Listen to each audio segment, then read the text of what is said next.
Something just happened in China that nobody expected. Red Bull, the team that dominated Formula One for years, suddenly looks lost. During sprint qualifying at the Chinese Grand Prix, Max Verstappen finished 8th. His teammate Isaac Hadjar finished 10th. Both Red Bulls more than 1.5 seconds away from pole position. In modern Formula One, that gap is enormous. But the real shock came seconds later. Because Verstappen pressed the radio button, and what he said instantly raised alarm inside the paddock. The power disappeared. Again. One short message. But a massive warning sign. Because when a driver like Verstappen complains about disappearing power, engineers know something serious may be happening inside the car. And this time, the suspicion points directly at the brand new Ford-powered RB22. A car that was supposed to dominate the new 2026 era. Instead, after just 2 races, the RB22 suddenly looks slow on the straights, unstable in corners, and incredibly difficult to drive. Meanwhile, Mercedes looks stronger than ever. McLaren looks fast and consistent. And the reigning world champion, Lando Norris, may already have a huge opportunity if Red Bull cannot solve this problem quickly. So the question everyone in Formula One is asking right now is simple. Is the Ford RB22 actually too slow? Because by the end of this video, you will understand why Verstappen's frustrated radio message in China might reveal a much bigger problem inside Red Bull than anyone expected this early in the season. So before we break down exactly what went wrong in Shanghai, and why this sprint disaster could change the entire championship fight, subscribe to the channel. But the real story of Red Bull's problems in China did not begin with that radio message. It actually started much earlier. Long before sprint qualifying. Long before the shocking gap on the timing screen. It began during the only practice session of the entire Chinese Grand Prix weekend. Just 1 hour. That is all the teams had to understand the circuit, test the setup, and adapt these brand new 2026 cars to Shanghai. 1 hour. And almost immediately, Red Bull realized something was wrong. Max Verstappen left the garage early. Standard program. Medium tires. Baseline energy deployment. Nothing aggressive. Just gathering data. At first, everything looked normal. But then the timing screens began to change. Mercedes jumped straight to the top. McLaren looked comfortable. Even Ferrari, still searching for consistency this season, showed strong pace through the first sectors. Meanwhile, the RB22 looked nervous. Through the long opening spiral of the Shanghai circuit, the rear of the car moved more than expected. On traction zones, Verstappen struggled to put the power down cleanly. And on the straights, the acceleration looked strange. Not completely slow, but inconsistent. At first, engineers assumed it was simply early session behavior. New tires warming up. Drivers still finding grip. But the lap times began telling a much more worrying story. George Russell set a reference lap for Mercedes. And the gap appeared instantly. Huge. Almost 2 seconds faster than Verstappen at that moment. Max pushed again. New tires. More aggressive corner entry. Trying to extract something from the car. He briefly climbed the timing screen. From 13th place up to 6th.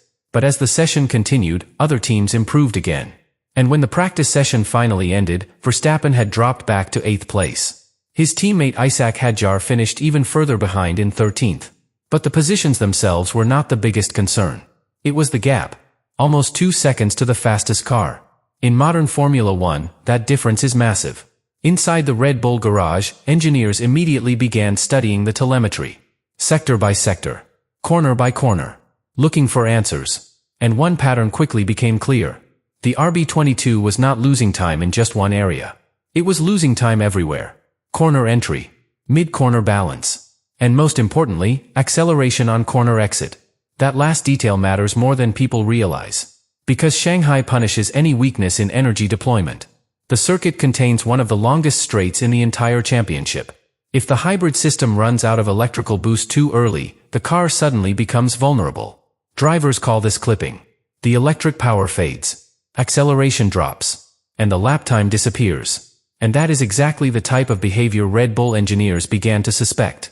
Because every time Verstappen exited the slow hairpin and accelerated onto the massive back straight, the RB22 looked slower than expected. At first they thought it might be aerodynamic drag. Then they checked the energy deployment data. And that is where the numbers started to become uncomfortable. Because the system appeared to be running out of electrical deployment earlier than planned. Which would explain the strange acceleration Verstappen was feeling. But here is where the story becomes even more interesting. Because this exact problem had already appeared one race earlier. At the opening round of the season. In Australia. And what happened there may explain everything that unfolded later in China. But Australia revealed something else. Something that did not look dramatic at the time, but now suddenly looks very important. Because during that opening race weekend, the RB22 already showed signs of instability. Not just in performance. In reliability. Isaac Hadjar's race ended early. Very early. After only 11 laps, his Red Bull suffered a catastrophic power unit failure. The Ford engine simply blew up. For a completely new engine project, that is the type of moment that immediately worries engineers. Not only because of reliability, but because it suggests the system may still be poorly understood.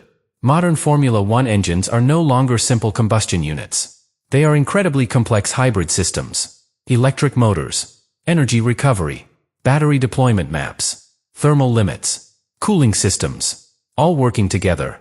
And if even one part of that system is slightly out of balance, the driver will feel it immediately. Sometimes as hesitation, sometimes as vibration, and sometimes as disappearing power. After Australia, Red Bull tried to calm the situation. Publicly, the team described the failure as an isolated problem. A rare technical issue. Something that would not repeat. But internally, engineers knew the truth. The 2026 power units are the most complex machines Formula One has ever used. Electric deployment now represents a huge percentage of total performance. Energy harvesting under braking is far more aggressive. And battery management has become incredibly delicate. If the deployment curve is even slightly wrong, the driver can run out of electric boost before the end of a straight. That is what drivers call clipping. The power simply fades. The car keeps accelerating, but much more slowly. And the lap time disappears. Now think about what Verstappen reported in China. Power disappearing. Exactly the same type of symptom engineers fear when the hybrid system is not perfectly calibrated. But there is another layer to this story. One that makes the situation even more complicated for Red Bull. The Ford partnership.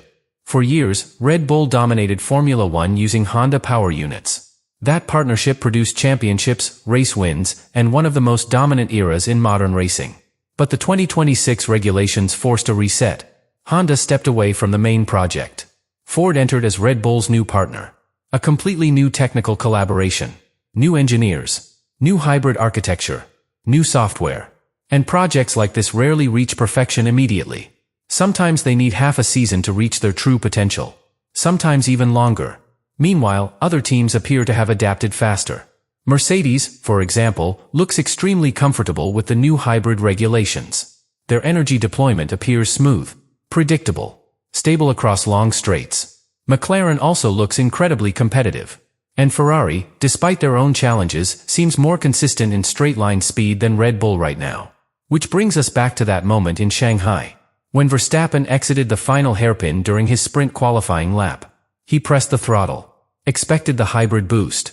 Expected the surge of acceleration. But halfway down the straight, the power faded again. And at that exact moment, Verstappen understood something every driver hates to feel. The car was not just slow. It was unpredictable. And when a Formula One driver loses trust in the car's power delivery, everything becomes more difficult. Braking points change. Corner exits become cautious. Confidence disappears. Which is why the radio message sounded so sharp. Because for Verstappen, this was not just a bad lap. It looked like a pattern. The same strange power behavior. The same disappearing acceleration.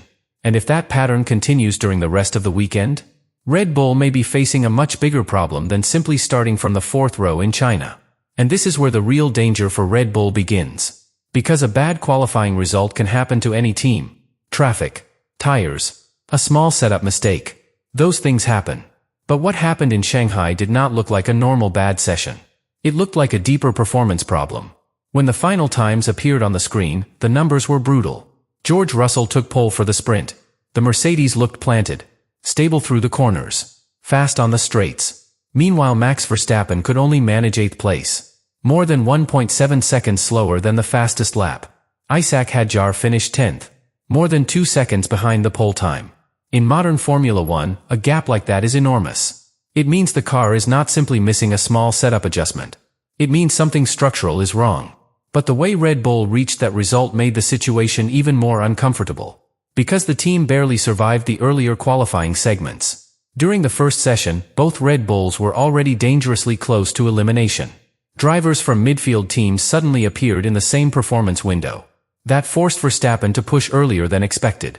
Then came the second session. And the tension inside the Red Bull garage increased again.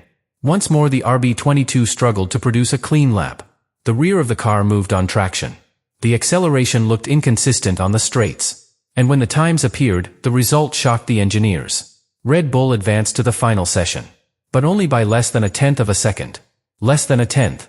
For a team that once dominated qualifying by half a second, that moment revealed something important. The RB22 simply does not have the pace yet. Inside the cockpit, Verstappen already understood the situation. This was no longer about fighting for pole. This was about damage limitation. When the final session began, the front runners immediately showed their strength. Mercedes looked incredibly comfortable under the new regulations. George Russell delivered a clean, aggressive lap. The car looked balanced everywhere. Meanwhile the Red Bull still looked nervous. Through the long spiral corner at the start of the lap, Verstappen had to correct the rear twice. Small corrections. But enough to lose momentum. Then came the slow hairpin. One of the most important corners at Shanghai. Because the exit speed from that corner determines your entire run down the massive back straight. Verstappen accelerated. Full throttle. At first the car responded normally. Then halfway down the straight, the acceleration faded again. The hybrid boost disappeared earlier than expected. The car stopped building speed. And at that moment Verstappen already knew the lap was gone. When he crossed the line, the gap confirmed it. 8th place. 4th row. For a driver used to fighting for pole positions, this was a frustrating reality. But the real moment came immediately afterward. Verstappen pressed the radio button. His voice calm, but clearly irritated. He told the team the power disappeared again. And that word again is important. Because it suggests this was not a one-time issue. It had already happened multiple times during the weekend. Inside the Red Bull garage, engineers were already studying the data. But hearing the driver confirm the same problem changes everything. Because drivers feel things telemetry cannot always explain. And Verstappen is known for giving extremely precise feedback. If he says the power disappears, the engineers listen. And right now, that feedback points toward the same uncomfortable conclusion. The RB22 may still be far from its real operating window.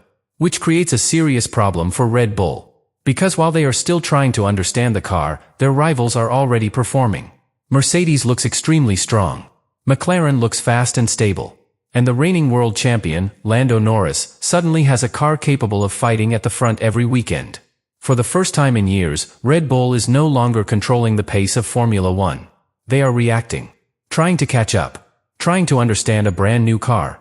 And trying to solve a hybrid system that still behaves unpredictably. Which leads to the biggest question after the sprint qualifying disaster in China. If the Ford-powered RB22 is already struggling this much after only 2 races, what happens when the championship battle truly begins?